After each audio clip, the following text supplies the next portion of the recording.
Hello aspirants, welcome to Bhadra Academy. আমি Bhadra Academy ফালৰ পৰা এটা ইনিচিয়েটিভ লৈছো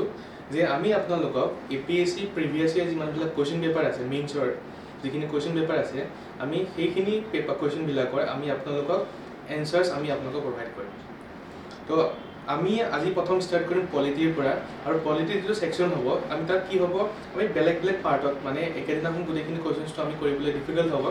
তো সেইকাৰণে আমি কি কৰিম বেলেগ বেলেগ পাৰ্টছত আমি আপোনালোকক সেই কোৱেশ্চনবিলাকৰ সলভড এনসাৰ আমি আপোনালোকক প্ৰভাইড কৰিম ওকে তো আমি আশা কৰিছোঁ যে আপোনালোকে যেতিয়া এইখিনি কোৱেশ্চনবিলাক চাব কেনেকৈ এনসাৰ্ছ লিখিব লাগে ওকে কেনেকৈ ফ্ৰেমিং কৰিব লাগে তেতিয়াহ'লে আপোনালোকৰ যিখিনি upcoming APSC exams mains examination আহি আছে তাত আপোনালোকৰ বহুত সহায় হ'ব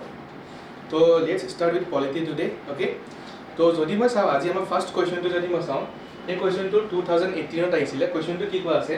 Under what circumstances can the financial emergency be proclaimed by the President of India? What consequences follow when such a declaration remains in force? Okay? মানে কোৱেশ্যনটো দুটা পাৰ্ট আছে ফাৰ্ষ্ট পাৰ্টটো সুধিছে যে ইণ্ডিয়াত যদি আমি ফাইনেন্সিয়েল ইমাৰ্জেঞ্চি লগাব লাগে ওকে প্ৰক্লেম কৰিব লাগে প্ৰেচিডেণ্টে তেতিয়াহ'লে কি গ্ৰাউণ্ডছৰ আণ্ডাৰত সেই ইমাৰ্জেঞ্চি প্ৰক্লেম কৰিব পাৰিব সেকেন্ড কোডা আছে যে যেতিয়া ফাইনেন্সিয়েল ইমাৰ্জেঞ্চি প্ৰক্লেম কৰিব তেতিয়াহ'লে তাৰ কনসিকুৱেন্সেস কি কি হ'ব ওকে তো যদি মই চাওঁ এতিয়া অলপমান বেকগ্ৰাউণ্ড মই চাই লওঁ যে আমাৰ ইণ্ডিয়াত যদি মই চাওঁ আমাৰ লগত তিনিটা টাইপছ অফ ইমাৰ্জেঞ্চি আছে এটা আছে নেশ্যনেল ইমাৰ্জেঞ্চি এটা আছে আমাৰ ষ্টেট ইমাৰ্জেঞ্চি বা তাক আমি প্ৰেচিডেণ্ট ৰুল বুলিও কওঁ আৰু এটা আছে ফাইনেন্সিয়েল ইমাৰ্জেঞ্চি ওকে তো ইয়াত আমি চাব লাগে ফাইনেন্সিয়েল ইমাৰ্জেঞ্চিৰ বিষয়ে তো যদি মই চাওঁ ফাইনেন্সিয়েল ইমাৰ্জেঞ্চি কেনেকৈ লগোৱা হয় ওকে তো এতিয়া চোৱা এতিয়া যদি আমি কুৱেশ্যনটো লিখিম ন আমি কুৱেশ্যনটো আমি তিনিটা ভাগত ভাগ কৰিম ওকে যদি মই চাওঁ এইটো ইন্ট্ৰডাকশ্যন পাৰ্ট ওকে তো this is the body part আৰু আল্টিমেটলি এই কনক্লুজন ওকে তো আমি গোটেই এনচাৰটো তিনিটা ভাগত ভাগ কৰিছোঁ এটা হৈছে ইন্ট্ৰডাকশ্যন এটা হৈছে বডি আৰু এটা হৈছে কনক্লুজন তো জেনেৰেলি আমাক সুধিছে ফাৰ্ষ্ট পাৰ্টটো তোমালোক আমাক কি সোধা হৈছে যে under what circumstances can the financial emergency be proclaimed by the president of India okay but তাৰ আগতে আমি অলপমান ব্ৰিফ ইন্ট্ৰডাকশ্যন এটা দিছোঁ ৰিগাৰ্ডিং ফাইনেন্সিয়েল ইমাৰ্জেঞ্চি ওকে তো ইয়াত কি কোৱা আছে the president of India declares a financial emergency if he believes that a situation has emerged that endangers India's financial stability or credit or any part of its territory. Financial emergency in India is declared under Article 360 of the Indian Constitution. Okay? So তোমালোকে চোৱা আমি প্ৰথমতে আমি কৈ দিছোঁ যে কেতিয়া financial emergency প্ৰক্লেইম কৰিব পাৰি লগতে আমি এইটো কৈছোঁ যে কোনটো আৰ্টিকলৰ আণ্ডাৰত আমাৰ ফাইনেন্সিয়েল ইমাৰ্জেঞ্চি প্ৰেচিডেণ্টে প্ৰক্লেইম কৰিব পাৰে এটা বস্তু চোৱা তোমালোকে যেতিয়া আমি পলিটিৰ এটা এনচাৰ লিখোঁ নহয় তেতিয়া আমাৰ কাৰণে বহুত ইম্পৰ্টেণ্ট হৈ যায় যে আমি আৰ্টিকলছবিলাক আমি মেনশ্যন কৰিব লাগিব আমি জুডিচিয়াৰী সুপ্ৰিম কোৰ্টৰ জাজমেণ্ট কিছুমান আমি দিব লাগিব এটা প্লেইন এনচাৰ ন মাৰ্কছ দিবলৈ ডিফিকাল্ট হয় গতিকে মাৰ্কছ ইমান নুঠে বাট যদি আমি আৰ্টিকলছ ইনক্লুড কৰোঁ আমি যদি কোনোবা এখন কমিটি অ'কে গভৰ্ণমেণ্টে কোনোবা এখন কমিটি ফৰ্ম কৰিছিল সেই কমিটিৰ যদি আমি কেতিয়াবা ৰেকমেণ্ডেশ্যন দিওঁ in the form of way forward বা যদি আমি কেতিয়াবা ছাজেশ্যনত প্ৰভাইড কৰিব পাৰোঁ সেই কমিটিবিলাকৰ ৰেকমেণ্ডেশ্যন বা কেতিয়াবা আমি জুডিচিয়াৰী কিছুমান জাজমেণ্ট অ'কে আমি সেইবিলাক আমি কোট কৰি পেলাই আমি আমাৰ এনচাৰ লিখিব লাগিব তো ইয়াত যেতিয়া আমাৰ ফাইনেন্সিয়েল ইমাৰ্জেঞ্চিৰ কথা সুধিছে তেতিয়াহ'লে আমি আৰ্টিকল 360 বিষয়ে কৈছোঁ ছেকেণ্ড পাৰ্টত আমি দিছোঁ যে grounds of declaration of financial emergency okay তো গ্ৰাউণ্ডছটো কি হয় The President of India proclaims the financial emergency when he is satisfied that the financial stability or credit of India or any part of the territory thereof is threatened. Okay, but this satisfaction of the President of India is subjected to judicial review. Okay, the satisfaction of President of India is subjected to judicial review. Okay, this is the ground. লগতে আমি বস্তুটো add কৰি দিছোঁ তোমালোকে যদি বিচাৰা ইয়াতে লিখিব পাৰা however the President of India means however the satisfaction of President of India is subjected to judicial review. So এইটো আছিল আমাৰ question to first part to under what circumstances can the financial emergency be proclaimed by President of India. Okay, so আমি চাম second part to what consequences follow when such a declaration remains in force. তো consequences কি হ'ব এতিয়া চোৱা যেতিয়া আমাৰ financial emergency লগোৱা হয় কনচিকুৱেঞ্চেছবিলাক কেনেকুৱা হ'ব আমাৰ ফাইনেন্সৰ ওপৰত কনচিকুৱেঞ্চেছ আহিব আৰু এটা বস্তু আমি ভালকৈ গম পাওঁ যে যেতিয়া ইমাৰ্জেঞ্চি প্ৰক্লেইম কৰা হয় লাগিলে নেশ্যনেল ইমাৰ্জেঞ্চি হওক লাগিলে ষ্টেট ইমাৰ্জেঞ্চি হওক বা লাগিলে ফাইনেন্সিয়েল ইমাৰ্জেঞ্চি হওক তেতিয়া কি হয় চেণ্টাৰৰ লগত পাৱাৰ বেছিকৈ আহি যায় অ'কে চেণ্টাৰে তেতিয়া ডাইৰেক্ট কয় ষ্টেট গভৰ্ণমেণ্টক বা ষ্টেট লেজিছলেচাৰক যে কামবিলাক কেনেকুৱাকৈ কৰিব লাগে তো ইয়াতো তেনেকুৱাই হৈ আছে যে ফাইনেন্সিয়েল ইমাৰ্জেঞ্চি ইফেক্টবিলাক ফাইনেন্সৰ ওপৰত আহিব ওকে মানি বিল ফাইনেন্সিয়েল বিল ওকে এইবিলাকৰ ওপৰত ইফেক্টবিলাক আহিব ওকে চেলাৰীৰ ওপৰত ইফেক্ট আহিব এলাৱেঞ্চেছৰ ওপৰত ইফেক্ট আহিব মানে যিমানবিলাক গভৰ্ণমেণ্টে এমপ্লয়িজ আছে বাট ইয়াত যদি মই চাওঁ আমাৰ ফাণ্ডামেণ্টেল ৰাইটছৰ ওপৰত তেনেকুৱা একো ইফেক্ট নাই যেনেকৈ যদি মই চাওঁ নেশ্যনেল ইমাৰ্জেঞ্চিৰ সময়ত আমাৰ ফাণ্ডামেণ্টেল ৰাইটছ ইফেক্ট হয় বাট ফাইনেন্সিয়েল ইমাৰ্জেঞ্চিৰ সময়ত সেই ফাণ্ডামেণ্টেল ৰাইটছৰ ওপৰত সেই ইফেক্টটো নহয় ইফেক্টবিলাক ক'ত আহে ফাইনেন্সেছবিলাকৰ ওপৰত ইফেক্টটো আহে ওকে তো মই চাওঁ প্ৰথমতে কনচিকুৱেঞ্চেছবিলাক কি কি আছে one by one Number 1, the executive authority of the center extends to direct any state to observe such canons of financial propriety as specified by it. Okay. Second, any such discretion may include a provision requiring the reduction of salary and allowances of all or any class of persons serving in the state, and the reservation of all money bill and other financial bill for the consideration of the president after they are passed by the legislature of the state. মানে generally কি হৈ যায় চোৱা আমাৰ যিমানবিলাক মানি বিল থাকে financial বিল থাকে সেইবিলাক আমাৰ ষ্টেট লেজিছলেচাৰে মানে আল্টিমেটলি ষ্টেটৰ যিমানবিলাক বিল থাকে সেইবিলাক পাছ কোনে কৰে ষ্টেট লেজিছলেচাৰে পাছ কৰে বাট যেতিয়া ফাইনেন্সিয়েল ইমাৰ্জেঞ্চি লাগি যায় তেতিয়া চেণ্টাৰে ডাইৰেক্ট কৰিব পাৰে যে যদিও বিলখন ষ্টেট লেজিছলেচাৰে পাছ কৰিছে but it will be sign by home it will require the assent of the president of India okay তো তেনেকুৱাকৈ প্ৰেচিডেণ্টৰ কাৰণেও কি কৰিব পাৰে বিলখন ৰিজাৰ্ভ কৰি ৰাখি থৈ দিব পাৰে okay Thus, during the operation of financial emergency, the center acquires full control over the states in financial matters. And once approved, it continues indefinitely without repeated legislative approval. The president can revoke this proclamation anytime. This does not require any parliamentary approval. মানে sir যেতিয়া আমাৰ তোমাৰ national emergency হওক বা state emergency হওক সেইবিলাক কেনেকুৱা হয় কিমান দিনৰ কাৰণে এক্সটেণ্ড কৰিব পাৰি মানে কিমান দিনৰ কাৰণে কণ্টিনিউ কৰে জেনেৰেলি ফৰ 6 months কণ্টিনিউ কৰে ওকে তাৰপিছত যদি আমি আকৌ কণ্টিনিউ কৰাব লাগে বিয়ণ্ড 6 months তেতিয়াহ'লে কি হ'ব আমি উইদিন দিছ 6 months আমি আকৌ কি কৰিব লাগিব এপ্ৰুভেল কৰিব লাগিব by both the house of parliament but ইয়াত তেনেকুৱা নহয় ফাইনেন্সিয়েল ইমাৰ্জেঞ্চিৰ ক্ষেত্ৰত কেনেকুৱা হ'ব যে এবাৰ যেতিয়া ফাইনেন্সিয়েল ইমাৰ্জেঞ্চি লগাই দিয়া হৈছে তেতিয়াহ'লে ইট উইল কণ্টিনিউ ওকে মানে প্ৰেচিডেণ্টে প্ৰক্লেইম কৰিব ফাইনেন্সিয়েল ইমাৰ্জেঞ্চি আফটাৰ প্ৰেচিডেণ্টে প্ৰক্লেইম কৰাৰ পিছত পাৰ্লিমেণ্টে এপ্ৰুভ কৰিব লাগিব within 2 months with simple majority okay যেতিয়া পাৰ্লিমেণ্টে এপ্ৰুভ কৰিব তেতিয়াহ'লে কি হ'ব financial emergency will continue for indefinite period of time unless and until it is revoked by the president by another proclamation okay সেইটো বস্তুৱে কোৱা আছে তো এইখিনি জানা গুডে বডিটো তো will give a very brief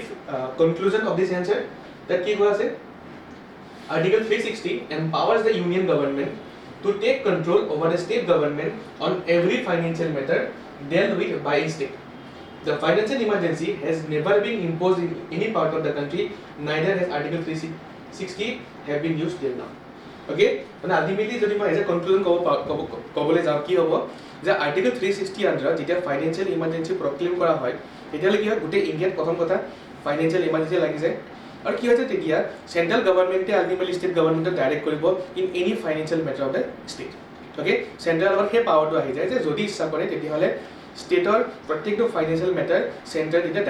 direction দিব পাৰে অ'কে বাট আজিলৈকে ইণ্ডিয়াত আমাৰ কি হৈছে ফাইনেন্সিয়েল ইমাৰ্জেঞ্চি আজিলৈকে আমাৰ লগোৱা হোৱা নাইকিয়া অৰ আৰ্টিকল 360 যিটো প্ৰভিজন আছে সেই বস্তুটো আজিলৈকে ইণ্ডিয়াত ইউজ কৰিবলগীয়া হোৱা নাইকিয়া অ'কে তো এইটোৱে আছিল আমাৰ ফাৰ্ষ্ট কুৱেশ্যনটো okay this is the answer of this first question তোমালোকে চাই ল'ব পাৰা অ'কে আমাৰ কুৱেশ্যনটো দুটা পাৰ্ট আছিল আণ্ডাৰ হোৱাট চাৰ্কামষ্টেঞ্চেছ আৰু আছিল হোৱাট কনচিকুৱেঞ্চেছ তো আমাৰ দুটা পাৰ্টে অলৰেডি আমাৰ হৈ গৈছে অ'কে তো নেক্সট আমি ইয়াৰ পিছত ছেকেণ্ড কুৱেশ্যনটো চাওঁ তো চোৱা ছেকেণ্ড কুৱেশ্যনটো কি আছিলে What are the challenges before the Election Commission of India to ensure the trustworthiness of elections in India? Okay, তো ইয়াত কি সুধিছে যে ইলেকশ্যন কমিশ্যন অফ ইণ্ডিয়াৰ সন্মুখত কি চেলেঞ্জেছ আছে to ensure the trustworthiness of elections in India মানুহৰ যে ট্ৰাষ্ট থাকিব অ'কে মানুহৰ যে ইলেকশ্যনছৰ প্ৰতি ট্ৰাষ্টটো থাকিব সেইটো এনচিয়ৰ কৰিবৰ কাৰণে অ'কে ইলেকশ্যন কমিশ্যন অফ ইণ্ডিয়াৰ আগত কি চেলেঞ্জেছ আছে অ'কে তো মই যদি চাওঁ ইয়াতো আমি কি কৰিছোঁ আমি গোটেই এনচাৰটো ইন্ট্ৰডাকশ্যন বডি আৰু আমি আল্টিমেটলি এটা কনক্লুজন পাৰ্টত আমি ভাগ কৰিছোঁ অ'কে তো এটা brief introduction regarding election Commission of India যিটো আমাৰ ইলেকশ্যন কমিশ্যন অফ ইণ্ডিয়াৰ কথা কৈছে তো চোৱা যেতিয়া আমি কেতিয়াবা কোনোবা এটা কুৱেশ্যনত যেতিয়া আমি ইন্ট্ৰডাকশ্যন দিব লাগে কেতিয়াবা আমি কি কৰিব পাৰোঁ আমি তোমাৰ ফেক্ট এণ্ড ফিগাৰ্ছ দিব পাৰোঁ অ'কে আমি কেতিয়াবা ডেফিনেশ্যন দিব পাৰোঁ বা কেতিয়াবা আমি কিবা আৰ্টিকল এটা ৰেফাৰেঞ্চ দিব পাৰোঁ বা কেতিয়াবা আমি কোনোবা এখন কমিটিৰ ৰেফাৰেঞ্চ দিব পাৰোঁ বা কেতিয়াবা আমি তোমাৰ নিউজত চলি থকা কাৰেণ্ট এফেয়াৰ্ছৰ এটা নিউজো আমি আল্টিমেটলি ৰেফাৰেঞ্চ দি পেলাই আমি আমাৰ কুৱেশ্যনটো আমাৰ এনচাৰটো আমি ইন্ট্ৰডাকশ্যন দিব পাৰোঁ তো ইয়াত যিহেতু আমাৰ ইলেকশ্যন কমিশ্যন অফ ইণ্ডিয়াৰ কথা সুধিছে তো আমি কি কৰিম আমি ইলেকশ্যন কমিশ্যন অফ ইণ্ডিয়াৰ ইম্পৰ্টেণ্ট যে যিটো ৰোল প্লে কৰে তো আমি সেইটো দি পেলাই আমি আমাৰ কুৱেশ্যনটো বা আমি আমাৰ এনচাৰটো আমি ইন্ট্ৰডাকশ্যন কৰিম ইয়াত কি কৈছোঁ আমি the Election Commission of India is a formidable institution that has led to the world in electoral efficiency since its inception. But recently, it has come under the scanner like never before in the wake of incidents involving a breach of model code of conduct, particularly those by the ruling party. Okay, so sir, যেতিয়া পৰীক্ষাত কিবা এটা কুৱেশ্যনো সোধা হয় ন generally কি হয় সেই কুৱেশ্যনটো কেতিয়াবা আমাৰ কাৰেণ্ট এফেয়াৰ্ছৰ লগত বা নিজৰ যি চলি আছে বেকগ্ৰাউণ্ডত সেইটোৰ ওপৰত ইনস্পিৰেশ্যন পাই পেলাইও কুৱেশ্যন বহুত তেনেকুৱা আমাৰ পৰীক্ষাত আহে তো এই কুৱেশ্যনটো তেনেকুৱা হৈছিলে যে দেখা পোৱা গৈছিলে যে ইলেকশ্যন কমিশ্যন অফ ইণ্ডিয়া এটা ৰেপুটেড ইনষ্টিটিউশ্যন হয় ইলেকশ্যন কমিশ্যন অফ ইণ্ডিয়া ছাকচেছফুলো হৈছে in conducting free and fair elections in India but problem কেতিয়াবা এনেকুৱা হৈ যায় যে যদিও ইলেকশ্যন কমিশ্যন অফ ইণ্ডিয়াৰ এটা নাম আছে okay they have a reputation of conducting free and fair elections but কেতিয়াবা কি হৈ যায় তেখেতসকলকো বহুত ক্ৰিটিচাইজ কৰা হয় because of some reasons okay কেতিয়াবা হৈ যায় বেচিকেলি কি দেখা পোৱা যায় যে ৰুলিং পাৰ্টিয়ে কেতিয়াবা কি কৰে যিখিনি পাৱাৰ্ছ থাকে সেই পাৱাৰ্ছখিনি তেখেতসকলে কেতিয়াবা মিছইউজ কৰা দেখা পোৱা যায় এক্সাম্পল যদি মই চাব যাওঁ কেতিয়াবা ৰুলিং পাৰ্টিয়ে আমাৰ যিটো মডেল কোড অফ কণ্ডাক্ট আছে সেই মডেল কোড অফ কণ্ডাক্টটো আল্টিমেটলি কি হৈছে কেতিয়াবা তোমাৰ ভাইলেশ্যন কৰে তো তেতিয়া কি হৈ যায় যে যদি সেইখিনি সময়ত যদি ইলেকশ্যন কমিশ্যন অফ ইণ্ডিয়াই যদি ইণ্টাৰফেয়াৰ নকৰে যদি তেখেতসকলে ছাপ'জ মৌন হৈ থাকে তেতিয়াহ'লে আল্টিমেটলি প্ৰব্লেম কি হৈ যায় মানুহৰ সন্দেহ আহি যায় regarding the functions of election Commission of India তো সেইটো বেকগ্ৰাউণ্ডতে এই কুৱেশ্যনটো সোধা হৈছে তো আমি সেইকাৰণে আমি কি কৰিছোঁ আমাৰ যিটো ইন্ট্ৰডাকশ্যন আছিলে আমি ইন্ট্ৰডাকশ্যনটো তেনেকুৱাকৈ দিছোঁ আমি এইটো কৈছোঁ যে ইলেকশ্যন কমিশ্যন অফ ইণ্ডিয়া এটা ইম্পৰ্টেণ্ট ৰোল প্লে কৰে in conducting free and fair elections in India but recently কি হৈছে because of some incidents okay because of some incidents like misuse of power by the ruling party তো Election Commission of India কি হৈছে ultimately মানুহে criticise কৰিছে কেতিয়াবা আৰু ultimately কি হৈছে তেখেতসকলৰ আণ্ডাৰ স্কেনাৰ আণ্ডাৰ আহি গৈছে বুলি কোৱা হৈছে অ'কে তো this is the introduction part next আহিলে আমি চাম যে মেইন কুৱেশ্যনটো যিটো বডি পাৰ্ট আছিলে যে চেলেঞ্জেছ কি কি আছে অ'কে যদি মই চাওঁ the challenges before the Election Commission of India to ensure the trustworthiness of elections in India number 1 recently in a letter to the president of India a group of retired bureaucrats and diplomats in the context of recent incidents expressed concern over the election commission weak need conduct and the institution suffering from a crisis of credibility today okay মানে কি হৈছে recently কি হৈছে যে president of India এখন letter লিখিছে আমাৰ former কিছুমান বিউৰোক্ৰেটছ এণ্ড ডিপ্লোমেটে যে regarding the functioning of election Commission of India the Election Commission of India fail হৈছে okay exactly fail নহলেও মানে to a some extent তেখেতসকল failed হৈছে in conducting free and fair elections second here speeches by various leaders like Mayawati Yogi Adityanath were only bared after the intervention of Supreme Court okay মানে ultimately কি হৈছে কিছুমান লিডাৰ্ছৰ যিখিনি head speech আছিল সেইবিলাকো ultimately election Commission of India control কৰিব পৰা নাছিলে তেতিয়াহে বন্ধ কৰা হৈছিলে যেতিয়া সুপ্ৰিম কোৰ্টে ইণ্টাৰভিন কৰিছিলে ইন দ্য প্ৰচেছ তেতিয়া কি কৰা হৈছিল ইলেকশ্যন কমিশ্যন অফ ইণ্ডিয়া তেতিয়া বেন কৰিছিল okay from giving head speech okay next যদি মই চাওঁ transfer appointment of chief electoral officer verifiable paper audit trial okay next violation of model code of conduct are raising a question over institutional autonomy of the election commission okay মানে কি দেখা পোৱা যায় যে generally যিজন chief electoral officer থাকে তেখেতসকলৰ transfer বা এপইণ্টমেণ্টৰ ক্ষেত্ৰত বা যদি মই চাওঁ ভিভিপেটৰ ওপৰতো যিখিনি মানুহৰ সন্দেহ আছে বা কেতিয়াবা ইভিএমৰ ওপৰতো মানুহৰ যিখিনি সন্দেহ থাকে মোৰঅভাৰ আল্টিমেটলি যদি চাব যাওঁ যে মডেল কোড অফ কণ্ডাক্ট যদিও আছে দেখা পোৱা যায় যে পলিটিকেল পাৰ্টিবিলাক বেচিকেলি যদি মই ক'ব যাওঁ যে ৰুলিং পলিটিকেল পাৰ্টিবিলাকে কি কৰে আল্টিমেটলি ভাইলেশ্যন কৰা দেখা পোৱা যায় তো আল্টিমেটলি তাৰ কাৰণে কি হৈছে ইলেকশ্যন কমিশ্যন অফ ইণ্ডিয়াৰ ওপৰত সন্দেহ মানে ইলেকশ্যন কমিশ্যন অফ ইণ্ডিয়াৰ ওপৰত মানে মানুহৰ সন্দেহ হৈছে যে তেখেতসকলে আল্টিমেটলি ইণ্ডিয়াত ফ্ৰী এণ্ড ফেয়াৰ ইলেকশ্যনছ পাতিব পাৰিবনে নোৱাৰে বা আল্টিমেটলি তেখেতসকলে কিছু টু এ ছাম এক্সটেণ্ট তেখেতসকলে আল্টিমেটলি ফেইল হৈছে বুলি Then there are issues of fake news, misuse of all powerful social media for electoral gains. Okay, election সময়ত দেখা পোৱা যায় বহুত ফেক নিউজ আহি যায় যে অমুক সাপোজ অমুক এজন লিডাৰ আছিল তেখেতে অমুক বেয়া কামটো কৰিছিলে বা তেখেতৰ এনেকুৱা এটা ৰেপুটেশ্যন আছে বুলি তেনেকুৱা বহুত কিছুমান ফেক নিউজ আহি যায় অ'কে তো সেইবিলাক কণ্ট্ৰল ক্ষেত্ৰতো আল্টিমেটলি কি দেখা পোৱা গৈছে যে ইলেকশ্যন কমিশ্যন অফ ইণ্ডিয়াও অলপ টু এ ছাম এক্সটেণ্ট ফেইল হৈছে অ'কে নেক্সট যদি চাব যাওঁ মডেল কোড অফ কণ্ডাক্ট যদিও আছে তো it has no legal backing okay means no legal backing of model code of conduct undefined scope of powers of election commission of india যদি মই চাওঁ আমাৰ various active ultimately election Commission of ইণ্ডিয়াৰ যিখিনি power আছে সেইখিনি ভালকৈ ইমান ডিফাইনো কৰা হোৱা নাই moreover the election commission of india does not have the power to disqualify candidates who commit electoral malpractices at best it may direct the registration of a case okay মানে ইলেকশ্যন কমিশ্যন অফ ইণ্ডিয়াৰ লগত সেই পাৱাৰটো নাইকিয়া যে তেখেতসকলে disqualify কৰিব পাৰিব any candidate who have committed electoral malpractices তেখেতসকলে আল্টিমেটলি কি কৰিব পাৰিব ডাইৰেকশ্যন দিব পাৰিব যে সেই কেছটো ৰেজিষ্টাৰ কৰিবৰ কাৰণে তো আল্টিমেটলি আমি দেখা পালোঁ দিজ আৰ চাম of the challenges okay before the election commission of india to ensure trustworthiness of elections in india okay যাতে মানুহৰ ফেথ থাকে ৰিগাৰ্ডিং ইলেকশ্যনছ ইন ইণ্ডিয়া তো তাৰ মানে সেইটো ক্ষেত্ৰত যদি চাব যাওঁ এইখিনি ইলেকশ্যন কমিশ্যন অফ ইণ্ডিয়াৰ কিছুমান চেলেঞ্জেছ আছে means these are some of the challenges before the election commission of india okay so it's a conclusion you can say the supreme court held in Mohinder Singh Gill versus chief election commissioner 1978 that article 324 contains plenary powers to ensure free and fair elections and these are vested in the election commission of india which can take all necessary steps to achieve this constitutional object okay so supreme court কি কৈছিল in 1978 ত Mohinder Singh Gill versus Chief Election Commissioner যে article 324 ৰ আন্ডাৰত Election Commission of India যিখিনি power পাইছে this are plenary in nature আৰু তেখেতসকলে তেখেতৰ কামখিনি ভালকৈ কৰিবৰ কাৰণে তেখেতসকলে যিখিনি নেচেচাৰী ষ্টেপছ ল'ব লাগে তেখেতসকলে সেইখিনি নেচেচাৰী ষ্টেপ ল'ব পাৰে ultimately to achieve this constitutional object মানে আল্টিমেটলি অবজেক্টিভটো কি হয় to conduct free and fair elections okay তো this is the answer of question number 2 okay what are the challenges before the election commission of india to ensure the trustworthiness of elections in india ঠিক আছে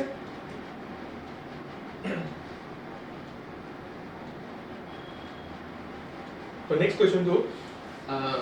it is regarding supreme court only okay the supreme court's original role as a final appellate court can be restored by setting up a national court of appeal critically discussed okay মানে কি কৈছো যদি মই চাব যাওঁ যে আমাৰ Supreme Court of India it is the final court of appeal Supreme Court of India is the final court of appeal but যদি মই চাব যাওঁ এতিয়া কি হৈ যায় যে Supreme Court of India is also' over burden with number of cases okay Supreme কোৰ্টত যদি মই চাব যাওঁ কেছেছ পেণ্ডেঞ্চি বহুত আছে তো আল্টিমেটলি কি হৈ যায় যে মই আল্টিমেটলি জাষ্টিছৰ কাৰণে গৈছোঁ এটা কোৰ্টেই আছে ন অ'কে তো প্ৰব্লেম চাপ'জ ধৰি লওক তোমাৰ আমাৰ চাপ'জ মোৰ এটা এৰিয়া হয় সেইখিনি এৰিয়াত এটা চাব অৰ্ডিনেল কোৰ্ট আছে তাৰপৰা মোৰ হাই কোৰ্ট আছে আৰু বাট যদি মই চাব যাওঁ সুপ্ৰিম কোৰ্ট এটাই আছে তো আল্টিমেটলি গোটেই ইণ্ডিয়াৰ পৰা যিমানবিলাক আপিল কেছ আল্টিমেটলি যদি যাব পাৰে ক'লৈ যাব পাৰে সুপ্ৰিম কোৰ্টলৈকে যাব পাৰে তো সেইখিনি ক্ষেত্ৰত আমাৰ প্ৰব্লেম কেনেকুৱা হৈ যায় যে সুপ্ৰিম কোৰ্টে নাম্বাৰ অফ কেছেছ চাব লাগে তো সেইকাৰণে পেণ্ডেঞ্চিও বহুত হৈ গৈছে তো আল্টিমেটলি কি হৈছে যে মই কোৰ্টত গৈছোঁ অ'কে সুপ্ৰিম কোৰ্ট গৈছোঁ because supreme Court is the final court of appeal but problem কি হৈ গৈছে যে মই জাষ্টিছ পোৱা নাইকিয়া চোৱা জাষ্টিছ যদি মোৰ বহুত দিন লাগি যায় তো আল্টিমেটলি এনেকুৱা হৈ যায় যে মই ইনজাষ্টিছ পোৱা নিচিনাই হৈ গৈছে অ'কে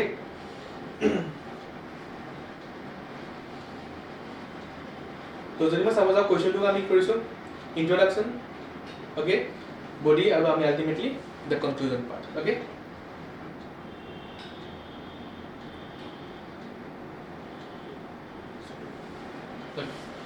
তো এতিয়া সেই আমাৰ সেই বেকগ্ৰাউণ্ডটো অ'কে সেই বেকগ্ৰাউণ্ডটো লৈ পেলাই যে সুপ্ৰিম কোৰ্টত আমি গৈছোঁ বাট আমি আল্টিমেটলি কি হৈছে আমি জাষ্টিছ পোৱাগৈ নাইকিয়া justice delayed is also' ultimately justice denied only okay তো সেইকাৰণে সুপ্ৰিম কোৰ্টৰ যিটো সেই মেইন ৰোলটো আছিলে সেইটোক মানে ৰেজিষ্টৰ কৰিবৰ কাৰণে কি কৈছিলে যে আমি কি কৰিব লাগে ছেট আপ কৰিব লাগে national court of appeal okay সেইটোকে আমি ক্ৰিটিকেলি ডিছকাছ কৰিব দিছে তো যদি মই চাওঁ according to Supreme Court as of November 2020 63,693 cases are pending in the court এটা চোৱা মই অলপত মনত কৈছিলোঁ যে যেতিয়া আমি কিবা এটা এনচাৰ যেতিয়া আমি ইন্ট্ৰডিউচ কৰিব লাগে তেতিয়াহ'লে আমি কি কৰিব পাৰোঁ আমি তোমাৰ কেতিয়াবা আমি ডেফিনেশ্যন দিব পাৰোঁ কেতিয়াবা কাৰেণ্ট এফেয়াৰ্ছৰ বস্তু দিব পাৰোঁ বা কেতিয়াবা আমি ফেক্ট এণ্ড ফিগাৰ দিব পাৰোঁ অ'কে তো চোৱা আমি কি গম পাইছোঁ যে কুৱেশ্যনটো কিয় সুধিছিলে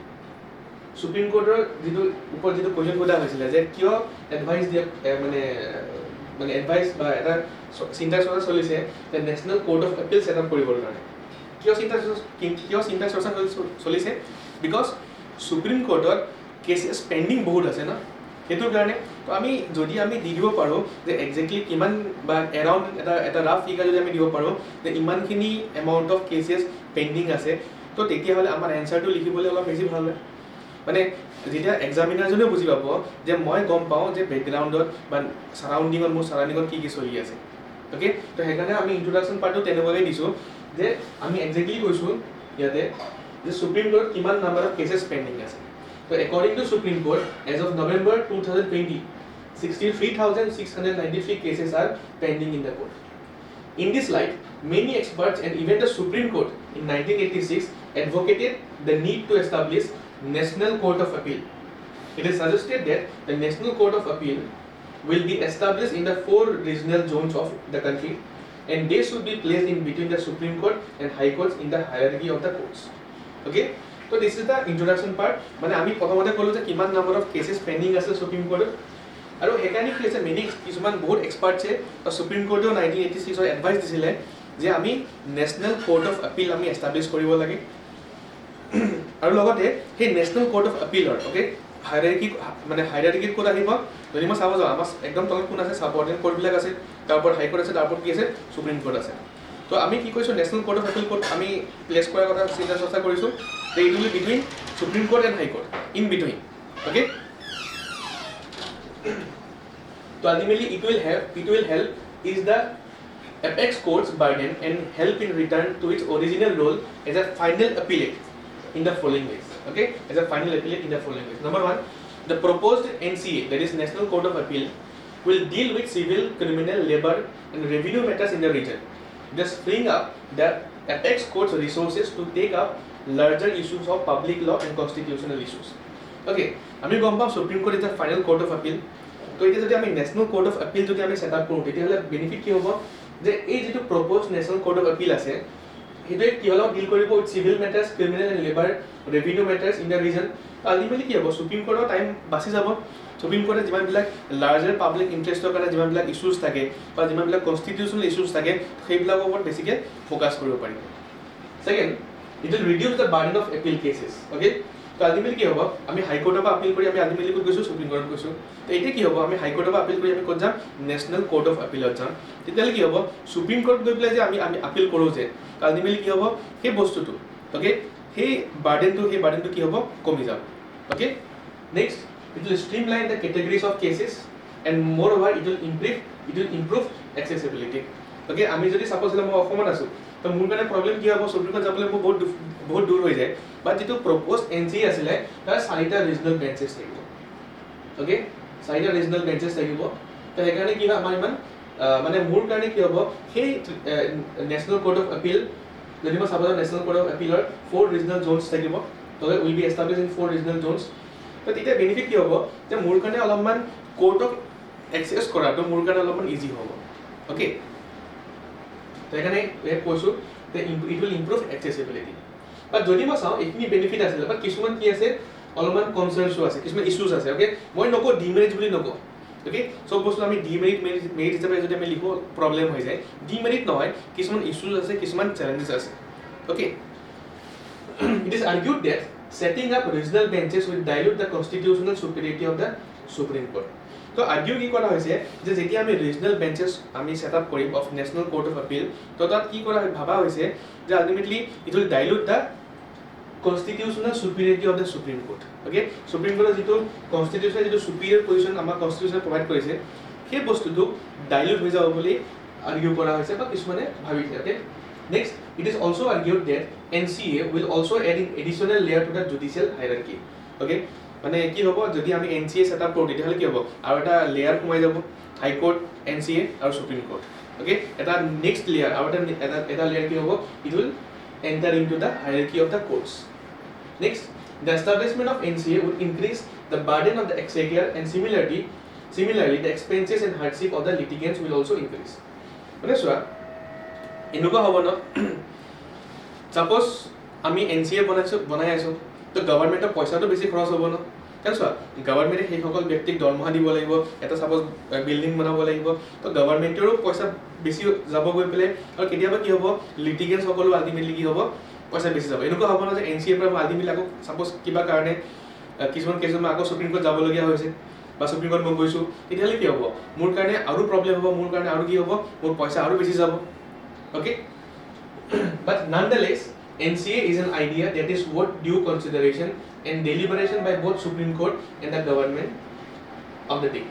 okay ultimately কি হয় যদি মই চাব যাওঁ NCA তথাপিও যদি কিছুমান ইস্যুজ আছে কিছুমান চেলেঞ্জেছ আছে তথাপিও ইট ইজ ভেৰি ইম্পৰ্টেণ্ট হবে যে গভৰ্ণমেণ্টে সেইকাৰণে কি কৰিছে গভৰ্ণমেণ্ট হওক বা সুপ্ৰিম কোৰ্টে হওক তাৰ ওপৰত এতিয়া ডিছকাশ্যন বা তাৰ কনচিডাৰ কৰাটো লৈ পেলাই ডেলিবাৰেশ্যন বা ডিছকাশ্যন চলি আছে অ'কে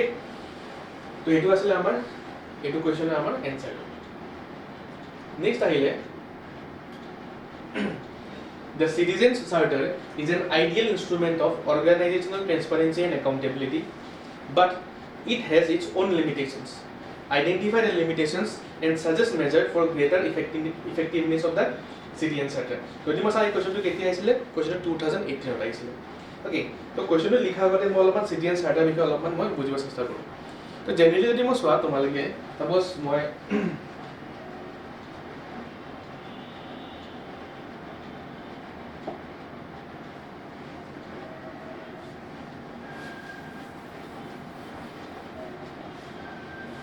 Suppose আমাৰ যদি এখন মডেলস Citizen Charter চাব যাওঁ কেনেকুৱা হ'ব okay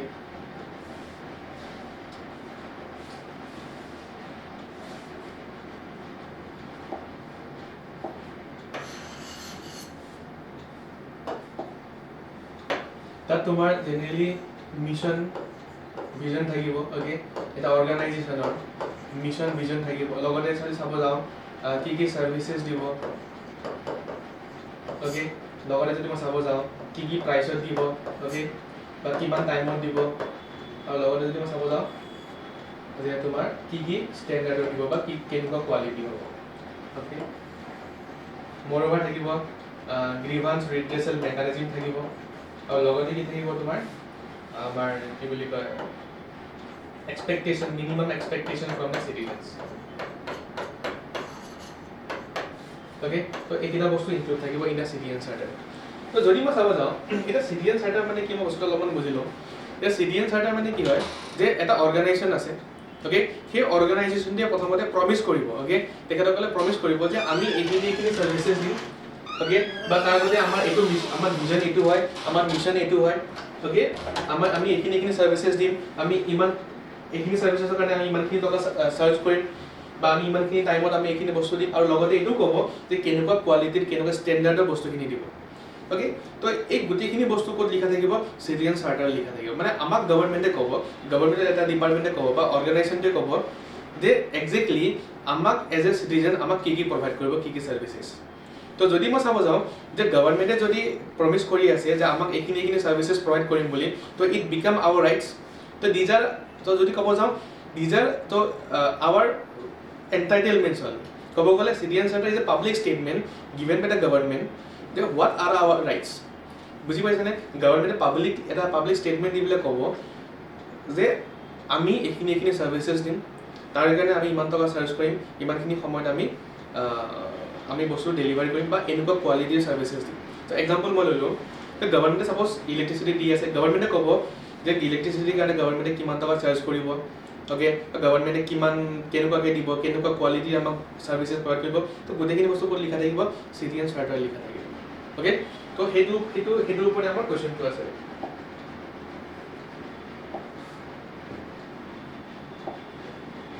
okay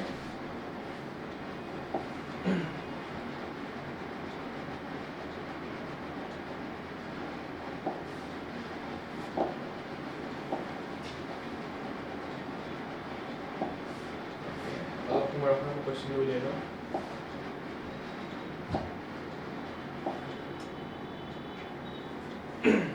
okay so question to asile the Citizen Charter is an ideal instrument of organizational transparency and accountability but it has its own limitations identify the limitations and suggest measures for greater effectiveness of the Citizen Charter it is well এতিয়া এটা গভৰ্ণমেণ্টৰ এটা অৰ্গানাইজেশ্যনে যেতিয়া আমাক ঘোষণা কৰিছে publicly through Citizen Charter যে আমি এইকেইটা সাৰ্ভিসেস দিম তাৰ কাৰণে ইমান টকা চাৰ্জ কৰিম আমি আৰু এনেকুৱা কোৱালিটিৰ বস্তু দিম তো আল্টিমেটলি গভৰ্ণমেণ্টে কি মেইনটেইন কৰিছে ট্ৰান্সপাৰেন্সি মেইনটেইন কৰি আছে আৰু লগতে যদি চোৱা তোমালোকৰ যিখন মই বনাই পেলাই দেখাইছিলোঁ তাত কি লিখা আছিলে গ্ৰিভান্স ৰিড্ৰেছল মেকানিজমো আছিলে মানে যদি আমি কেনেবাকৈ সেইখিনি ছাৰ্ভিচেছ যদি আমি নাপাওঁ তেতিয়াহ'লে আমি ক'ত গৈ পেলাই আমি আমাৰ গ্ৰিভান্সবিলাক ৰিড্ৰেছ বা আমি ক'ত গৈ পেলাই আমি কমপ্লেইন কৰিব পাৰিম মানে আল্টিমেটলি যদি কোনোবাই ৰেছপনচিবল হয় সেইখিনি বস্তু দিয়াৰ ক্ষেত্ৰত আৰু সেইখিনি বস্তু আমাক দিয়া নাইকিয়া তেতিয়াহ'লে কি হ'ব we can help that person accountable also' ultimately ইয়াত এইটো কোৱা আছে যে CDN charter is an ideal instrument of organizational transparency and accountability okay but যদি মই চাব যাওঁ CDN charter কিছুমান নিজৰ লিমিটেশন আছে তো আমি কি কৰিব লাগে ইয়াতে আইডেন্টিফাই কৰিব লাগে লিমিটেশনস বিলাক কি হয় আৰু লগতে এটো কৰিছে যে suggest measures for the greater effectiveness of the CDN charter এই কোৱেশ্চনটো কেতিয়া আহিছিল APSC 2018 আহিছিল okay তো ফাৰ্স্ট একে হ'ব আমি ইন্ট্ৰোডাকশন regarding the CDN charter next limitation আৰু লগতে আমাৰ কিছু মেজাৰ্স কৰিছে okay ইয়াত আমি কি সাজেষ্ট কৰিব পাৰো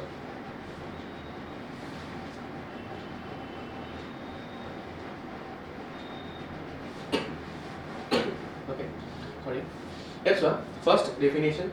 CDN charter because a CDN charter represents the commitment of the organization towards standard, quality, and time frame of service delivery, grievance redress mechanism, transparency, and accountability. Okay? So ultimately, we have told you that CDN charter main objective to key. But CDN charter mainly key represent the commitment of the organization towards the standard, quality, and time frame of service delivery. মানে গভর্নমেন্টে কিমান কেনেকুৱা quality আমাক বস্তু দিব standard কেনেকুৱা হ'ব কিমান টাইমত দিব কি সাৰ্ভিসেছ দিব তো হেতু ৰিপ্ৰেজেন্ট কোনে কৰিছে CDN চাৰ্টাৰে কৰি আছে okay next grievance redress mechanism transparency and accountability the basic objective of CDN charter is to empower the citizen in relation to public service delivery okay so ultimately your main objective to ki hoy it is to empower the citizen in relation to public service delivery. The 6 principles of CDN charter movement as originally framed were quality, okay, improving the quality of services, choice, wherever possible, standards specified, what to expect and how to act if standards are not met. মানে গভর্নমেন্টে কেনেকুৱা standard আমাক কেনেকুৱা quality সাৰ্ভিসেছ আমাক দিব okay আৰু যদি কেনেবাকৈ সেই কোৱালিটি সাৰ্ভিসেছ আমাক দিব নোৱাৰে তেতিয়াহ'লে তাৰ কাৰণে আমি কি কৰিব পাৰিম গৈ পেলাই next value for the taxpayers money and accountability of individuals and organisation okay মানে যদি কেনেবাকৈ আমাক সেইখিনি সাৰ্ভিসেছ দিব নোৱাৰে তাৰ কাৰণে অৰ্গেনাইজেশ্যনটোক আমি একাউণ্টেবল কেনেকৈ হোল্ড কৰাব পাৰিম how can we help them accountable or how can we help the individual accountable moreover maintaining transparency okay means transparency in the rules okay procedures schemes or grievances so these are the 6 pillars 6 principles of CDN charter next ahile what are the limitations of CDN charter generally ki dekha poa hoise sir je jetia CDN charter এখন বনাই নহয় গভর্নমেন্টে suppose যদি আমাক declare কৰি আছে যে আমি এখিনি সাৰ্ভিসেস দিম বুলি গভৰ্নমেন্টে প্ৰথমতে মানক কৰিব লাগে গভৰ্নমেন্টে কনসালটেশন কৰিব লাগে with the public with some NGOs or with some reputed persons যে আমাক আসলতে কি আমাক কি সার্ভিসেস লাগে ওকে অর যে আমাক যদি হেতু সার্ভিসেস লাগে কেনেকুৱা কোৱালিটিৰ সাৰ্ভিসেস লাগে সেই বস্তুটো গভৰ্নমেন্টে ফ্ৰেম কৰিব লাগে গভৰ্নমেন্টে ঠিক কৰিব লাগে বিফোর গিভিং দা পাব্লিক স্টেটমেন্ট ওকে যে আমি এইকিটা বস্তু দিম বুলি যে গভর্নমেন্টে কৈছে যে দিয়াৰ আগতে গভর্নমেন্টে খুদিব লাগে ওকে দিস ইজ আইডিয়ালি যে কেনেকৈ আমি CDN charter বনাব লাগে বা কেতিয়াবা এনেকুৱা হৈ যায় যে গভৰ্নমেন্টে CDN charter বনাইছে ওকে বাট তাৰ কাৰণে গভৰ্নমেন্টে ওয়াইড কনসালটেশন কৰা নাই কি কিছুমান NGOsৰ লগত বা কিছুমান সোসাইটি কিছুমান ৰেপুটেড পাৰ্সনছৰ লগত এই কনসালটেশন বিলাক হোৱা নাই কি ওকে তো এইবিলাক কিছুমান ডাঙৰ চ্যালেঞ্জেস হৈ যায় মোৰবা যদি মই চাব যাওঁ এটা প্ৰবলেম কেনেকুৱা আহি যায় যে গভৰ্নমেন্ট এমপ্লয়িজ বিলাকো বেছিকে এৱেৰ নহয় ৰিগাৰ্ডিং দা CDN charter তে সেই সংগঠনটোৱে সেই অৰ্গানাইজেশ্যনটোৱে গভৰ্নমেন্টৰ সেই অৰ্গানাইজেশ্যনটোৱে যে যিখিনি প্ৰমিস কৰিছে মানুহক দিম বুলি সেইখিনি কথা আমাৰ গভৰ্নমেন্টৰ এমপ্লয়িজ বিলাকে ভালকৈ গম নাপায় কেতিয়াবা প্ৰবলেম ক'ত আহি যায় ৰিগাৰ্ডিং দা হায়াৰাৰ্কি ওকে মানে কেনেকুৱা হৈ যায় যে মই বছ হয় এইখিনি কাম মই নকৰোঁ মোৰ জুনিয়ৰ্ছ বিলাকে কৰিব ওকে তো সেইটো এটা প্ৰবলেমো আহি যায় মোৰবা কেতিয়াবা এনেকুৱা হৈ যায় যে গভৰ্নমেন্টে প্ৰমিস কৰি দিয়ে এনেকুৱা হৈ যায় যে গভৰ্নমেন্টে প্ৰমিস কৰি দিছে বাট গভৰ্নমেন্টৰ সেইখিনি সাৰ্ভিসেছ প্ৰভাইড কৰাকে বা কেতিয়াবা সেই অৰ্গানাইজেশ্যনটোৰ সেইখিনি যদি তুমি চাব যোৱা সেই কোৱালিটি সাৰ্ভিস প্ৰভাইড কৰাকে তেখেতসকলৰ সেই মেন পাৱাৰ নাইকিয়া বা ৰিসোৰ্সেছ নাই বা কেপাচিটি নাইকিয়া আৰু লগতে কেপাচিটিও নাইকিয়া বা লগতে কি হয় তেখেতসকলে ট্ৰাইও নকৰে নিজৰ কেপাচিটি বিল্ড কৰিবৰ কাৰণে ওকে এইবিলাকে আছে কিছুমান লিমিটেশনস ওকে আমি এইখিনি ভালকৈ চাই আছো First, lack of awareness and knowledge and inadequate publicity. Hence, loss of trust among service seekers is a major limitation. Okay, আমি aware নহয়, the government try to নকৰে publish মানে for wide publicity of the citizen charter. There is no provision of training to the operative and supervisory staff. Moreover, the hierarchy gap between the officers and the operative staff means যিটো hierarchy থাকে নহয়, সেই hierarchy gapটোৰ কাৰণেও problem হৈ যায়। কাৰণ আমাক লাগে কি হয়, আমাক এটা টিম এফৰ্ট লাগে। অ'কে, তেতিয়ালৈকে অফিচাৰ্ছ বিলাকে বা তাৰ তলৰ জুনিয়ৰ্ছ বিলাকে যদি একেলগে মিলি পেলাই কামটো নকৰে, তো কেনেকুৱাকৈ গভৰ্ণমেণ্টে বা অৰ্গেনাইজেশ্যনটোৱে পাব্লিক ছাৰ্ভিচ কেনেকুৱাকৈ within a particular specified time বা যিখিনি প্ৰমিছ টাইম আছে বা যিখিনি কোৱালিটি ছাৰ্ভিচেছ দিম বুলি কৈছে, সেইখিনি কেনেকৈ দিব পাৰিব যদিহে এটা টিম এফৰ্ট দি পেলাই কাম কৰা নহয়। Moreover, different mindset of the officers and the staff, insensitiveness on the part of supervisor and the staff because they are yet to be sensitized. Okay, staff is not prepared to shoulder their responsibility due to lack of motivation and accountability. Next, non-revision, complicated and restrictive rules and procedure. Further, adequate publicity of the charters had not been given in any way in any of the department evaluated. In most departments, the charters are only in the initial or middle stage of implementation. Moreover, no fund have been specifically earmarked for awareness generation of the citizen charter or for orientation of the staff on which components of orientation of the staff on various components of the charter. মানে গভৰ্ণমেণ্টে এক্সট্ৰাকৈ ফাণ্ডো এলোকেট নকৰে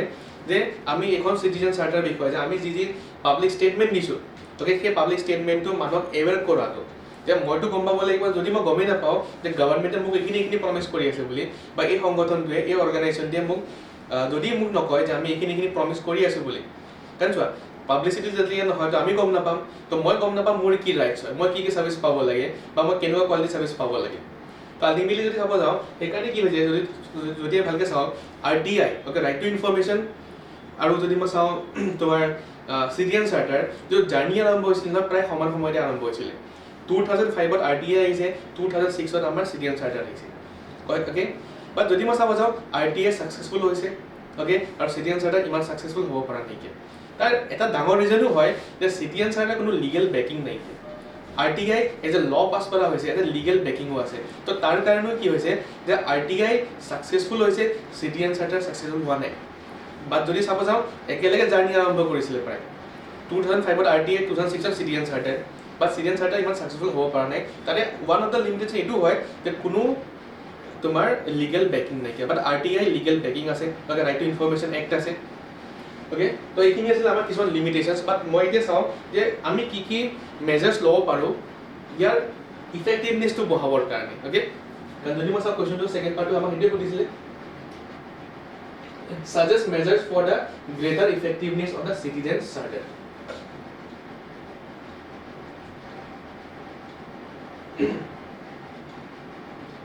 Number 1, need for citizen and staff to be consulted at every stage of formulation of the charter. Okay, মই এতিয়া কৈছিলোঁ এই citizen charter আইডিয়েলি যেতিয়া বনাব লাগে ন, মানে কেনেকুৱা হ'ব লাগে যে পাব্লিক যিমানবিলাক গভৰ্ণমেণ্ট বা যিমানবিলাক পাব্লিক ছাৰ্ভিচ দিয়া হয় ন, that should be demand driven. Generally কি হৈ যায় যে যিমানবিলাক পাব্লিক ছাৰ্ভিচেছ থাকে these are supply driven. Okay, supply driven হ'ব নালাগে, these should be demand driven. মানে আমি যিটো ডিমাণ্ড কৰোঁ আমি সেইটো বস্তু পাব লাগে ন। তো সেই যদি ডিমাণ্ড ড্ৰিভেন হ'ব লাগে তেতিয়াহ'লে কি হ'ব লাগিব, প্ৰথমতে ৱাইড কনচালটেশ্যন হ'ব লাগিব, আমাক সুধিব লাগিব যে আমাক কি লাগে। অ'কে, গভৰ্ণমেণ্টে প্ৰত্যেকজন মানুহক সুধিব নহয়, এইটো চিয়'ৰ, এইটো সঁচা কথা, but at least government can consult with some NGOs or some reputed persons, চাম এমিনেণ্ট পাৰ্চনছ, বাট সেই বস্তুটো নহয়, জেনেৰেলি নহয়। তো সেইকাৰণে যদি আমি ইয়াৰ ইফেক্টিভনেছটো যদি বঢ়াব লাগে তেতিয়াহ'লে কি হ'ব, মানে চিটিজেন চাৰ্টাৰ বনাওঁতে চিটিজেনছ বা ষ্টাফসকলৰ লগত মানে যোনে সেই ছাৰ্ভিচেছবিলাক দিব তেখেতসকলৰ কেপাচিটি আছেনে নাই আমি সেইটো চাব লাগিব। মানে যদি চাব যাওঁ ওপৰৰ পৰা জাষ্ট ঘোষণা কৰি দিলে নহ'ব যে আমি এইকেইটা ছাৰ্ভিচেছ দিম, ইমান সময়ত দিম বা এনেকুৱা কোৱালিটিৰ ছাৰ্ভিচেছ দিম। যদি মই চাব যাওঁ তলৰ যিখিনি ষ্টাফ আছে যদি তেখেতসকল কেপেবল নহয় তেনেকুৱা ছাৰ্ভিচেছ দিয়া তেতিয়াহ'লেতো প্ৰব্লেম হৈ যাব, এনেই প্ৰমিছ কৰাৰ নিচিনা হৈ যাব। তো সেইকাৰণে গভৰ্ণমেণ্টে যেতিয়া চিটিজেন চাৰ্টাৰ বনাব, গতিকে বা কোনোবা এটা অৰ্গেনাইজেশ্যন চিটিজেন চাৰ্টাৰ বনাব,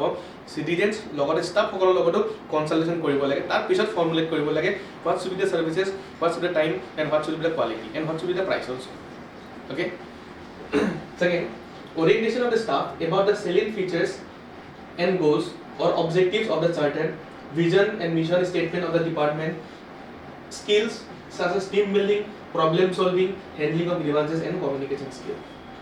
Okay, need for creation of a database on consumer grievances and redress. Suppose government কিবা services দিছে, it is what government ঘোষণা কৰিলে প্ৰথম suppose মই ধৰিছো government ঘোষণা কৰিলে যে এটা services দিম বুলি after wide consultation only. এনেকুৱা হ'ব পাৰে ন যে government services বিলাক দি আছে ক'বাত নহয় ক'বাত তো ভাল হোৱা নাই কি এনেকুৱা হ'ব পাৰে ন যে মানুহে ভাল নাপাবও পাৰে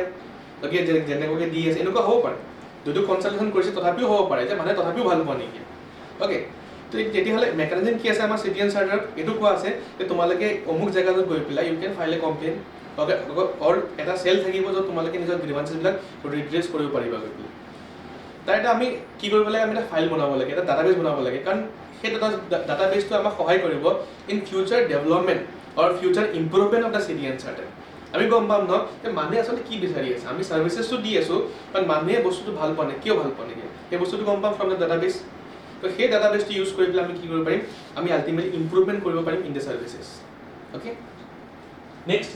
need for wider publicity of the charter through print media, posters, banner, leaflet, handbills, brochure, etc. etc. মানে আমি কি কৰিব লাগে ওয়াইড পাবলিসিটি কৰিব লাগে ৰিগাৰ্ডিং দ্য সিটিজেন চাৰ্টাৰ তাৰ কাৰণে আমি ভেৰিয়াছ মেকানিজম ল'ব পাৰোঁ সোশ্যাল মিডিয়া আছে ওকে প্ৰিন্ট মিডিয়া আছে আমি ব্যানাৰ বনাব পাৰোঁ লিফলেট আমি দিব পাৰোঁ হ্যান্ডবিলত আমি ক'ব পাৰোঁ ওকে ভেৰিয়াছ ৱে আছে যাৰ থ্ৰু দি পেলাই আমি ওয়াইড পাবলিসিটি কৰিব পাৰোঁ নেক্সট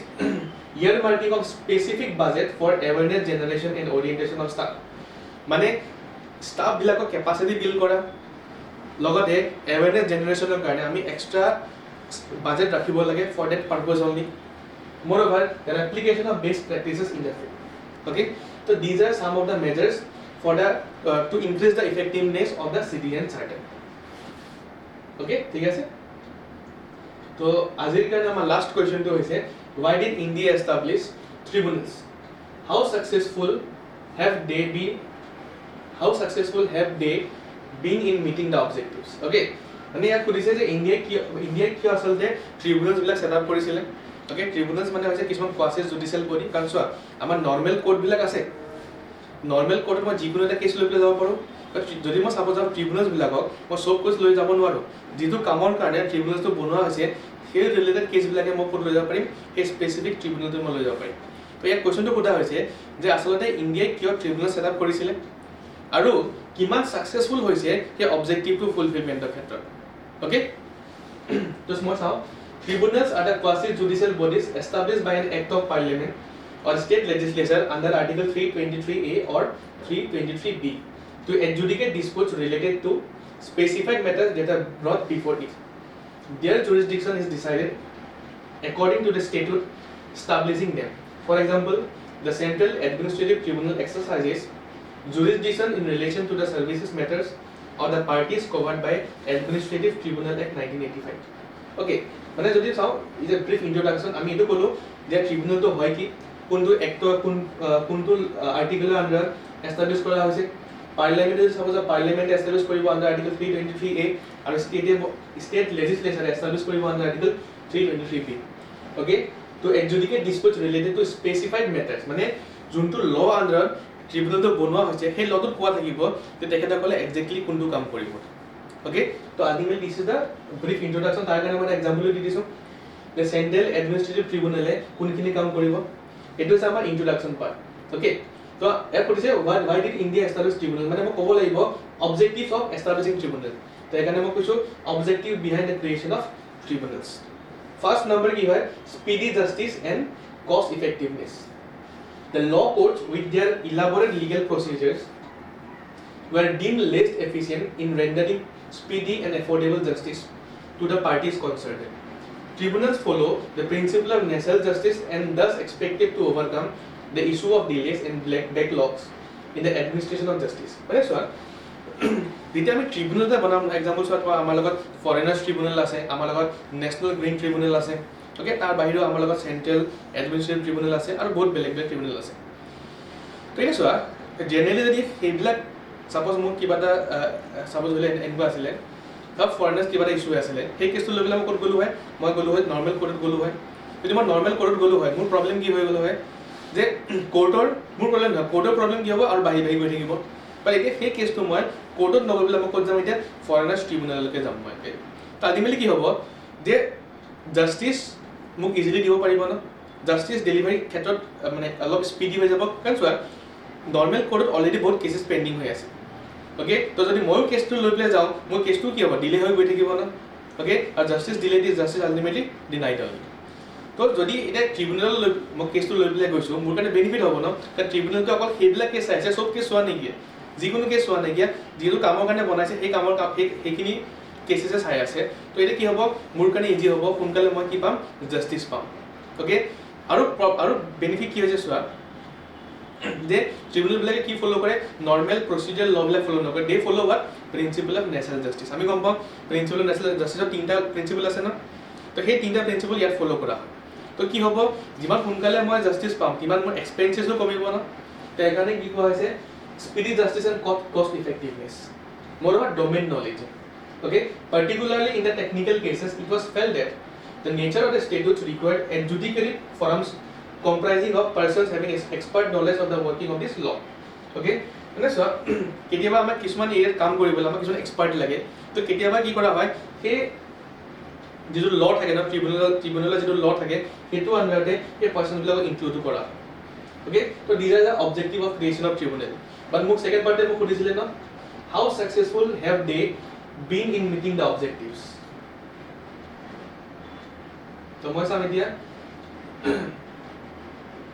the success কিমান দূৰলৈকে সাকসেস হৈছে লগত মই এইটো চাম যে কি চ্যালেঞ্জ এতিয়াও বাকি আছে okay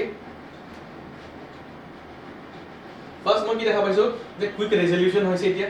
the simple procedure in a tribunal and the expertise in the subject matter have enabled tribunals to decide the matters quickly and efficiently as compared to the courts. For example, NGT showing prominence in environmental issues. হয়নে আমি দেখা পাওঁ এতিয়া NGT তোমালোকে নিজে চোৱা যে NGT ক্ষেত্ৰত ওকে NGT এটা ডাঙৰ ৰোল প্লে কৰিছে ওকে ইন এনভাইৰনমেন্টাল ইস্যুস তো তাৰ পৰা মই ক'ব পাৰোঁ যে এটা ৰেজলিউশন খুব সোনকালে মোৰ হৈ গৈছে কামবিলাক যদি মই চাব যাওঁ সোনকালে মোৰ কামবিলাক ৰিজল্ভ হৈ গৈ আছে ওকে মোৰ লগত যদি মই চাওঁ এফৰ্ডেবল জাষ্টিচ হয় increased efficiency of the tribunal has helped in reducing the expenses of seeking justice মানে কেনেকুৱা হৈ যায় যে আগতে যদি মই জাষ্টিচ পাব লাগে মই নৰ্মেল কোৰ্টত যাব লাগে অলৰেডি কোৰ্টত বহুত কেছ পেণ্ডিং আছে তো মোৰ কেছটো আগতে বহুত দিন লাগি যায় গৈ পেলাই মই বহুত দিন কোৰ্টত যাব লাগে বা কেতিয়াবা মই কোৰ্টত যাম বা কেতিয়াবা এনেকুৱা হৈ যায় মই কোৰ্টলৈ মই গৈছোঁ এক্সপেক্ট কৰি পেলাই যে সিদিনাখন মোৰ কেছটো আহিব বুলি অ'কে মোক কোৱা হৈছিলে মোক তাৰিখে মোৰ কেছটো আহিব বুলি বা কেতিয়া এনেকুৱা হৈ যায় বিকজ অফ টাইম কনষ্ট্ৰেইন কেতিয়াবা মোৰ কেছটো কোৰ্টত নুঠে গৈ পেলাই তো মই আকৌ ঘৰলৈ আহিবলগীয়া হৈ যায় আকৌ মই বেলেগ দিন যাব লাগিব তাৰ কাৰণে কি হয় ডিলে হৈ গৈ থাকে আৰু যিমান ডিলে হয় সিমান এক্সপেঞ্চেছ বাঢ়ি যায় বাট মই কি দেখা পাইছোঁ যে ট্ৰিব্যুনেলত সোনকালে কেছবিলাক ডিছপ'জ অফ হৈ যায় অ'কে কাৰণ তেখেতসকলে অকল পাৰ্টিকুলাৰ কিছুমান কেছেছ চায় তো তাৰ কাৰণে বেনিফিট কি হৈ যায় যে মোৰ কেছবিলাক সোনকালে ৰেজলিউশ্যন হৈ যায় কুইক ৰেজলিউশ্যন হৈ যায় আৰু সোনকালে যেতিয়া ৰেজলিউশ্যন হৈ যায় মোৰ কাৰণে বেনিফিট কি হয় যে কম খৰচত মই আল্টিমেটলি জাষ্টিচ পাই আছোঁ বা মোৰ কম খৰচত মোৰ আল্টিমেটলি কিছু প্ৰব্লেমটো মোৰ ছল্ভ হৈ আছে okay next it reduce the burden of court আগতে কেনেকুৱা হয় যে এনভাইৰনমেণ্টৰ কামো মই বা যিকোনো কাম অ'কে চব মই ক'ত লৈ যাওঁ নৰ্মেল কোৰ্টত লৈ যাওঁ তো এতিয়া যদি এটা স্পেচিফিকেলি এটা কোৰ্ট আছে স্পেচিফিকেলি এটা বডি আছে যোনটো বডিয়ে সেই কামবিলাক চাই আছে তো মোক কেছবিলাক ক'ত লৈ যাম সেই বডিটোত লৈ যাম ন মই আল্টিমেটলি তো কোৰ্টৰ বাৰ্ডেনটো কমাই দিছে okay it reduce the burdens of court তো এইখিনি আছিলে কিছুমান success of working of tribunals বা যদি মই চাওঁ কিছুমান চেলেঞ্জেছো আছে at present Indian tribunals are largely dependent on their respective sponsoring ministries for administrative support raising doubt over their independence তো যদি মই চাব যাওঁ ইণ্ডিয়াত আমাৰ জুডিচিয়াৰী কি হয় ইণ্ডিপেণ্ডেণ্ট হয় ন সুপ্ৰিম কোৰ্টেও কৈছে যে independence of judiciary is a basic structure of constitution but আমি কি দেখা পাওঁ যে ট্ৰিব্যুনেলবিলাকো আল্টিমেটলি কোৱাচি জুডিচিয়েল বডিয়ে হয় অ'কে পাৰ্ট অফ জুডিচিয়াৰীয়ে হয় জুডিচিয়েল বডিয়ে হয় বাট মই যদি চাব যাওঁ কি দেখা পোৱা যায় যে ট্ৰিব্যুনেলবিলাক যিমানবিলাক ইণ্ডিয়ান ট্ৰিব্যুনেল আছে সিহঁতে কাম কেনেকৈ কৰি আছে they are largely dependent upon the sponsoring ministries okay মানে যোনটো মিনিষ্ট্ৰীয়ে স্পনচাৰ কৰি আছে প্ৰজেক্ট লৈ আছে সিহঁতৰ ওপৰত বহুত ডিপেণ্ডেণ্ট আছে ট্ৰিব্যুনেলবিলাক তো আল্টিমেটলি কি দেখা পোৱা যায় যে ইণ্ডিপেণ্ডেন্স অফ জুডিচিয়াৰী ক'ত থাকিলে তো এইটো ডাঙৰ চেলেঞ্জেছ হয় কাৰণ আমি গম পাওঁ basic structure cannot be change আৰু সুপ্ৰিম কোৰ্টে কৈছে independence of judiciary is the basic structure of constitution বুলি moreover the average pendency across tribunal is 3.8 years with a 25% increase in the size of unresolved cases thus undermining the objective of speedy justice okay তো মই ইফালে কৈ আছিলোঁ যে speedy সোনকালে justice পাই যায় কুইক ৰেজলিউশ্যন হৈ যায় বাট এইখিনি এই ফেক্ট বা এই ফিগাৰটোৱে মোক এইটো কৈ আছে যে আমাৰ লগত নাম্বাৰ অফ কেছেছ বহুত বেছি আছে in the tribunals okay pendency বহুত আছে in the tribunals next as per the law commission report the top 5 central tribunals in the country have a combined backlog of over 3.50 lakh cases okay it's a very huge number of cases. Many tribunals are suffering from a high number of vacancies, defeating the very purpose for which these specialized forums were created. Okay, so আমি কি কৰিছো কিছুমান specialised আমি forum create কৰিছো in the name of ট্ৰিবুনেলছ সোনকালে justice দিবৰ কাৰণে okay বা কিছুমান টেকনিকেল এৰিয়াত জাষ্টিছ দিবৰ কাৰণে য'ত আমাক এক্সপাৰ্ট ডমেইনছ কিছুমান মানে ডমেইন এক্সপাৰ্ট কিছুমান লাগে বাট আমি কি দেখা পাওঁ যে বহুত ক্ষেত্ৰত সেই পষ্টবিলাক কিছুমান পষ্ট আমি কি দেখা পোৱা যায় যে ফিল আপ হোৱা নাইকিয়া ওকে এপইণ্টমেণ্ট দিয়া হোৱা নাইকিয়া মানে ভেকেঞ্চি আছে তাৰ কাৰণে আল্টিমেটলি কি হৈ গ'ল কিন্তু মেইন যিটো ৰিজন আছিলে for creating the body is also' getting defeated Next, due to scant geographic availability across the country, tribunals are also not as accessible as high courts. This makes justice expensive and difficult to access. মানে কেতিয়াবা এনেকুৱা লোকেশনত থাকে okay তো মোৰ কাৰণে বহুত difficult হৈ যায় to access the tribunals তাতকে মোৰ ইজি হৈ যায় to access the high court. So these are some of the challenges in the working of the tribunals. Okay, মই দেখা পালো যে tribunals বিলাক successful হৈছে in giving in resolving the problem very quickly, in providing affordable justice or in reducing the burden of the court. But মই দেখা পাইছো যে কিছুমান লগতে challenges আছে okay so ultimately this is the conclusion. So tribunals have not been able to fully achieve the objectives for which they were created. Nonetheless, they have proved useful in easing the burden of ordinary courts. It becomes imperative to take a various steps as suggested by various law commission report and follow tribunal laws 2020 to ensure that the objective for which tribunals were created are achieved. Okay, মানে চোৱা আমি যিটো কামৰ কাৰণে আমি tribunal বিলাক গঠন কৰিছিলো সেই কামটো পুৰা কমপ্লিটলি ফুলফিল হোৱা নাইকিয়া বাট তথাপিও দেখা পাওঁ যে ট্ৰিবুনেল বিলাকৰ বহুত ইম্পৰ্টেঞ্চ আছে তো সেইকাৰণে আমি যদি চাব যাওঁ তো it is very important to take a positive step okay as suggested by various law commissioner report আৰু লগতে tribunal rule 2020 আণ্ডাৰত okay তো আল্টিমেটলি যদি আমি এইখিনি বস্তু ফলো কৰোঁ তেতিয়াহ'লে আল্টিমেটলি কি হ'ব যে এটা পজিটিভ আমি এটা আউটকাম পাব পাৰিম মানে আল্টিমেটলি যদি মই চাওঁ যে কিছুমান problem আছে but this problem can be overcome by various discussion or deliberation or implementing effectively every rules and regulation okay তো আজিৰ কাৰণে আমাৰ এইখিনি কোৱেশ্চনছে আছিলে তো এইটো হৈছে পাৰ্ট 1 হৈছে তো পাৰ্ট 2 ত আমি কি কৰিম নেক্সট আৰু পাঁচটা বা আৰু কেইটামান কোৱেশ্চন আমি লৈ পেলাই ওকে যদি আপোনালোকে আমাক কন্টেক্ট কৰিব বিচাৰে তেতিয়াহ'লে আমাক কল কৰিব পাৰে আমাৰ ফোন নম্বৰ হৈছে 8638391721 থ্যাংক ইউ